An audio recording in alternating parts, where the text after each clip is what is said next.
this is the moment that the voice of giving up will come to us. This is the moment that the voice of giving up comes to us.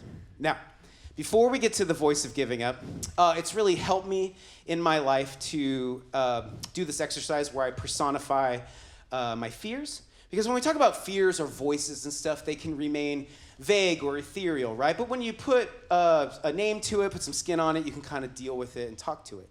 Like, in fact, every time I do public speaking, there's always this kind of moment where... Excuse me, friend. Listen, I'm so sorry. I know it's rude to interrupt and this sort of thing, but okay. I actually have a PhD in psychology, a master's in theology, and it's not a big deal, but I'm related to Leonardo da Vinci, so I know a thing or two about art. Oh, wow. And again, sorry, these people seem lovely, but they just need to know that you're wrong. Okay. You're not telling the truth, okay. and you should be ashamed of yourself. Oh. So you should apologize to all these kind and obviously intelligent folks. Thank you. Sorry. So that's my greatest fear in public speaking, is like a moment like that. That was great, Brian. Thank you. Yes. Yes. I set that up and I still peed a little. Yeah. No, my greatest fear in public speaking is somebody's gonna stand up and be like, hey, excuse me, I'm way more qualified than you, smarter than you, and everything you're saying is a lie. And you should feel ashamed of yourself. And I will be like, you're right, I am lying. I do feel ashamed. I'm gonna go home. No refund on your tickets, okay? So, that was awesome.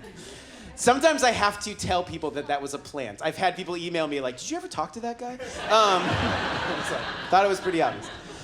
So good, now that we felt that, let's do that with the voice of giving up. And I would like to run it through the filter of the movie The Lost World Jurassic Park 2. Now, I'm not talking about Jurassic World with all that Chris Pratt jazz. I'm talking about original Jurassic Park. I'm talking about Laura Dern, Jeff Goldblum, Sam, what's his name? Written by Michael Crichton, directed by Steven Spielberg. We saw dinosaurs on the big screen and it filled us with wonder. And Hollywood made like $1 billion. And they're like, we should do that again. And so they made a second movie and it's not as good. And now look, I wasn't there for the production meeting, but I'm pretty sure that this was on the whiteboard during that meeting. And somebody was like, so we've had dinosaurs eating people on an island. How could we get to dinosaurs eating people in Southern California? And that's pretty much what the movie's about. And look, Steven Spielberg came back and directed this film, and he has given us many cinematic magical moments in our lifetime.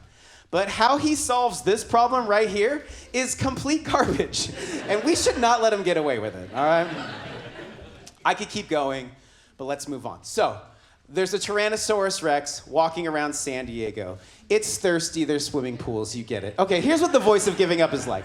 You're in your bed at night, right? And you're like, you know what, I've always had this dream. I'm gonna start tomorrow on that dream. Yeah, I'm gonna get up early and I'm gonna start on that dream. Tomorrow is the day. And then this overwhelming presence comes into your bedroom, looks you straight in your soul and is like, give up. That's what the voice of giving up is like.